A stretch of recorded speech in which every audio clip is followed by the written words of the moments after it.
PCR to estimate all these supposed free viral RNAs that may or may not be there? I think misuse PCR is not quite. I don't think you can misuse PCR. Actually, no. The results, the interpretation of it. See, if you can say, if they could find this virus in you at all, and with PCR, if you do it well, you can find almost anything in anybody. It starts making you believe in the sort of Buddhist notion that everything is contained in everything else, right? I mean, because if you can amplify one single molecule up to something that you can really measure, which PCR can do, then there's just very few molecules that you don't have at least one single one of them in your body, okay? So that could be thought of as a misuse of it, just to claim that it's meaningful. But the real misuse of it is that you don't need to test for HIV. You don't need to test for the other 10,000 retroviruses that are unnamed also in the subject. See, somebody that's got HIV generally is going to have almost anything that you can test for because they have definitely been. HIV is a fairly rare virus. There's only 1 million of us out of 250, 300 million people in America that have that virus. So you have to get around, either your mother had to have it and pass it to you, or you have to really be paying a lot of attention to people that do have it and paying only attention to them and get a pretty good chance of getting it that way. It's hard to get it, but if you have it, there's a good chance you've also got a lot of other ones because you've been in the market for them. It's been possible for you to get a lot of. To test for that one and say that has any special meaning is what I think is the problem. Not that PCR has been misused. It's like.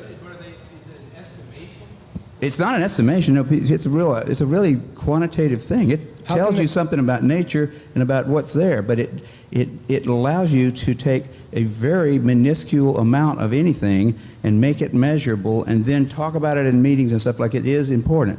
See, that's not a misuse. That's just sort of a misinterpretation.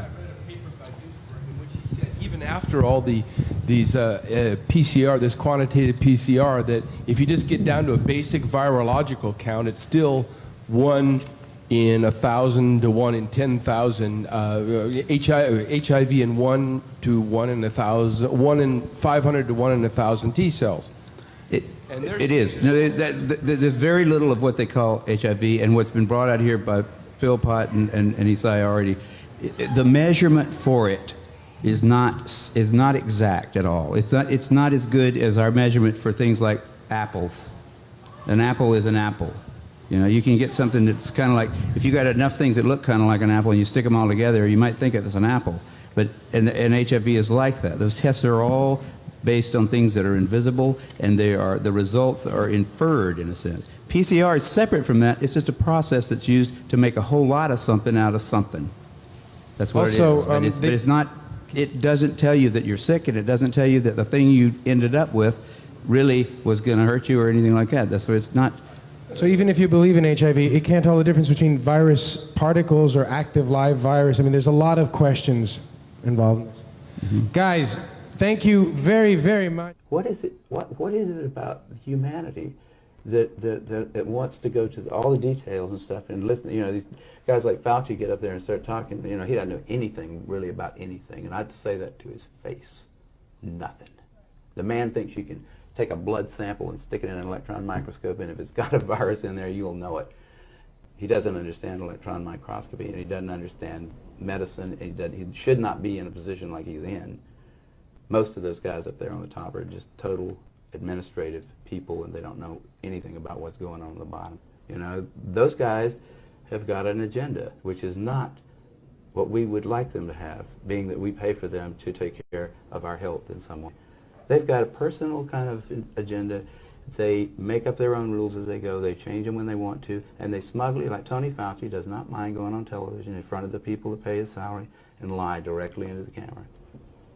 You can't expect the sheep to really respect the best and the brightest. They don't know the difference, really. I mean, I like humans. Don't get me wrong, but basically, the vast majority of them do not possess the ability to judge who is and who isn't a really good scientist. I mean, that's a problem. That's a main problem, actually, with science, I'd say, in this century, because science is being judged by people funding is being done by people who don't understand it. Okay, who do we trust? Fauci? Fauci doesn't know enough to, you know.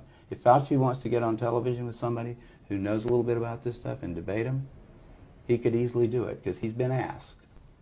I mean, I've had a lot of people, president of the University of South Carolina asked Fauci if he'd come down there and debate me on the stage in front of the student body because I wanted somebody who was from the other side to come down there and balance my, because I felt like, well, these guys can listen to me, but I need to have somebody else down here that's going to tell me the other side. But Fauci didn't want to do it.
Bye.